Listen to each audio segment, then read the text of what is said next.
If you have spent any time on LinkedIn recently, you will know that it has become an absolute cesspit for corporate entrepreneur bros sharing their opinion to the rest of the world. It's a strange place out there. So in this video, what I'm going to do is dive into some of the most unhinged takes that I've found on LinkedIn in the last couple of months and break them down, why they're so unhinged, what's going wrong with them, and how I would improve them.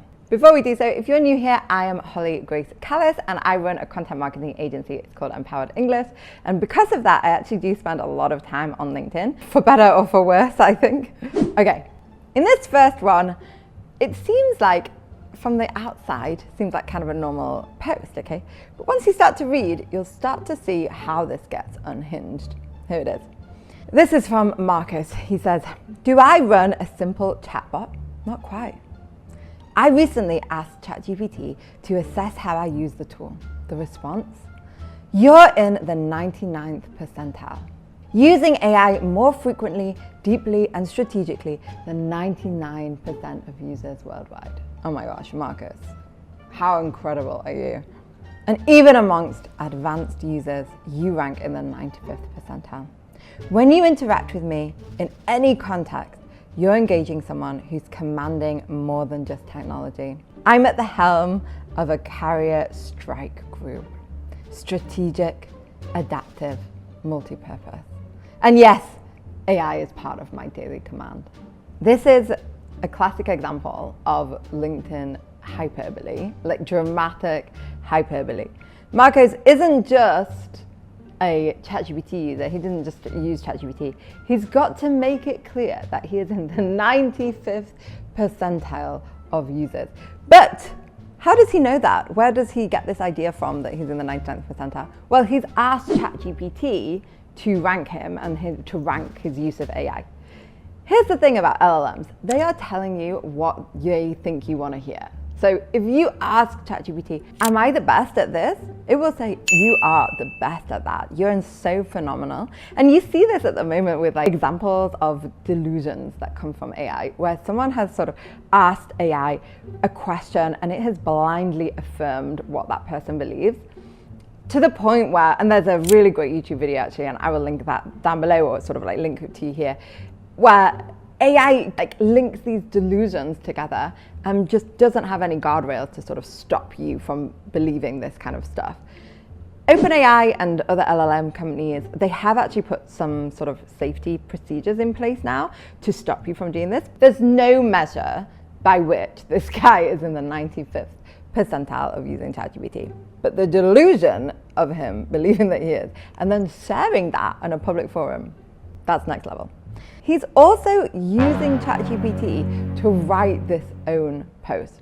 How do I know that this is written by ChatGPT? It's got some really obvious tells in it. So the first one here, it's got the brain emoji, which is just, there's like 5 emojis that ChatGPT uses super regularly, and this one is one of them. Also, we've got this rhetorical question, the response. As well as that, we've got, I don't want to say the M dash because actually that is not so much of a tool, but in this case, we have it very, frequently throughout the text. So it does look like that was actually AI generated or a tell of that. Strategic, adaptive, multi-purpose is an example of a triple. And that's such a classic thing. But probably the biggest takeaway of this all is that it's so delusional and dramatic. You're at the helm of a carrier strike group. This is AI that he's talking about, the tools that he's using in his tech stack. Who in their right minds would do that? Like that is just so crazy to me that someone really believes that them to be such a powerful entrepreneur that they're just out here on LinkedIn posting this kind of crap about themselves. Wild, it is wild. Okay, in this next example, we are looking at the cult at the moment of like AI businesses that are just sprung up. Let's have a look. She says, we're building AI founders, not co-pilots, not tools, AI founder agents. I'm just blanking out the name of the company here, but it's like XYZ is an AI native venture studio focused on fully autonomous company creation from 0 to 100. At XYZ, we're developing founder agents like Philippus, AI systems that identify real problems, run interviews and validate demand, build, launch and scale products. We build what we call our venture creation engine. Discover, build, scale. We're already using these agents ourselves to create companies end to end. What do these guys actually do? So they're saying here that they are an AI native venture studio focused on fully autonomous company creation. There are so many buzzwords in that, like it's quite difficult to even like sift apart the bullshit here. Like, what does this even do? We're developing founder agents. So I imagine what they're trying to say is that they've created this AI company that actually makes companies. So you will run, so the AI agent becomes the founder of this business, and then it runs something to sort of create a business out of nothing. And it identifies the problems, runs interviews and validates demand. I would be so interested in who is having this conversation, but okay. Build, launch and scale products. First of all, how is this working in this case? So it's just creating companies at scale because AI tells it can do it. I'm not really sure by like how it's going out there and creating this demand for this. So it's like identifying the problem, and then it says they run interviews and validate the demand. So I imagine that means that they then speak to people who would be looking to make a purchase. But how are they getting people to have a conversation with that? And then you build, launch and scale the whole product. So how would you be doing this? I presume it's just some sort of like drop shipping element where the products are already created. I can't imagine that this agent is like going out, building these products, sourcing with manufacturers and all of this type of stuff. This is a kind of example, in my opinion, of like all of these AI companies that have popped up that are just creating like crap on the internet. It's like the dead internet theory. If you've never heard of that, it's the idea that the internet is just suddenly becoming influxed with a load of bots or like AI things. Like the actual humans on the internet are very few, and a lot of the actions that we're tracking and tracing on the internet are actually just bot traffic or bots clicking on stuff, and that humans rarely do these things. This is what LinkedIn is right now. It is just a cesspool of like AI activity, just AI doing stuff, doing all of these things. And all of these founders that you see out there, they're just creating AI tools. They're not really like AI tools. They're just creating crap on the internet. That's essentially the bottom line there. The next one here, it says, everyone's a content writer now. Just open ChatGPT, type a prompt, and boom, content done, right? No checks, no flow, no structure. That's our triple again, they love that. No thought about the audience, concept, strategy, SEO, keywords, or the most important piece, research. What hurts the most? People think writing is easy. You can just generate it with AI. When I try to explain the depth of the work, they look at me like I'm exaggerating. And all I can think is, you won't get it, bro. Guys, did you know a computer can't convey emotions to an audience? Standing in the reader's shoes is the first thing every real writer does. Fellow writers, do you face this too? How do you deal with it? What do you say? I actually kind of agree with the sentiment behind this. Like, yeah, AI is a great tool, but you know, it can't fully replace content writing or copywriting in particular. But the thing is, this person who's saying this has written this with AI. This is exactly the kind of like crap that fills your screen on LinkedIn. It's just AI generated hot takes over and over and over again. Girl, what are you doing with this? Like, this is exactly what you're talking about that you don't want things to do, you don't want people to do.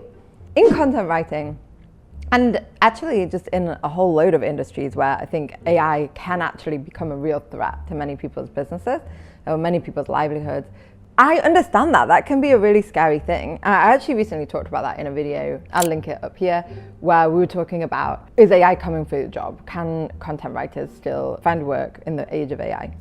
And I said, yeah, they really can, but you've got to change the way that you approach this. You've got to be a little bit more strategic in the way that you are coming across content writing, and then the things that you're value adding to that piece of work. And this is exactly why I sort of say that, because you can be a good content writer and you can be a great content writer using AI. But if you've got a take which is AI is bad and you're secretly using that, there's no professional integrity in what you're saying at all. So there's those people that have this like anti-AI stance but are secretly using AI. you really need to change your approach there. And then on the other hand, you know, there's two other camps to that. There's the people like me who are like, yeah, I'm a content writer. Yeah, I use AI. This is how I use AI. And this is the additional value that I add. Great. Everybody has an opinion on AI, but not everybody is being transparent about how you use it. And that's all I ask for, like, right? Just be transparent about how you're using that and about what you're really selling to your customers. A hot take from my content writer here. He says, you can't outright AI. I recently came across one of my previous articles from about 5 years ago that I had written on LinkedIn. The content was good, duh, but the writing and structure were terrible. And I consider myself a pretty good writer. Having majored in philosophy and read quite a bit over the years, when I compare this to what I'm able to crank out with ChatGPT based on my concepts and strategies, it blows away what I was able to write previously. The sooner you accept that, the sooner you'll be able to take advantage of it. I don't use it to write all of my LinkedIn posts. I do sometimes if they need to be cleaned up a little bit, but I use it to write all of the longer form articles on LinkedIn and my websites. Pro tip, I tell it to make them SEO and LLM optimized. This I don't think is such an unhinged take, by the way. I wanted to put it in comparison to the previous one because this is kind of saying what I believe, right? If you look at some of the work that you did in the past, you can then compare that to now, what is kind of churning out on a regular basis. And yeah, you can really, really clearly see the differences between that. But I want to be clear, like this, I think there's two things that are happening right now. One, you're probably a better writer. If you're looking at 5 years ago to now, you probably have improved as a writer just naturally. I actually saw this myself quite recently. Like I hadn't updated my portfolio for so long, and I went back and I read some of the work that I'd done that I was originally really, really proud of.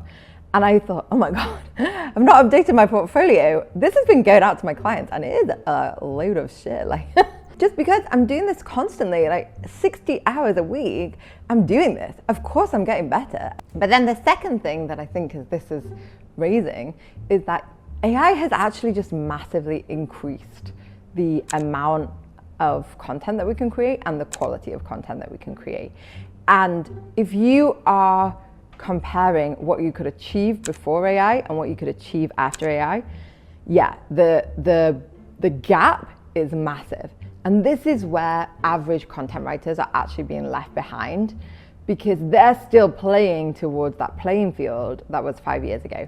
But the bar has been raised. If you're using the same old tropes, the same old rubbish ways of writing from the past 5 years ago, you're outdated now. Like there's literally no point in you being a content writer anymore. The bar has been raised. I think what this guy says here is the sooner that you accept that, the sooner you'll be able to take advantage of it. Writing has come so far from what I used to do in, like, you know, sit down with a cup of coffee and a Google Doc and I just need to write. What a romantic view of writing now. Like, that is just not what the job is at all anymore. The job is like building complex workflows and prompt engineering and building this out. Like, writing has completely changed. And the sooner that you accept that, the more likely that you will have a role in the future in this. And that's just the way that it is. Okay, that's all we have time for today. Thank you for joining me on a little trip into the cesspools of LinkedIn and into my newsfeed and hearing my little takes on that, my little opinions. If you've enjoyed that, thank you so much for watching. I'd love for you to sort of click like and subscribe. It really helps me to build my audience and reach new people with my content. And in the meantime, I will see you in the next video. Bye bye.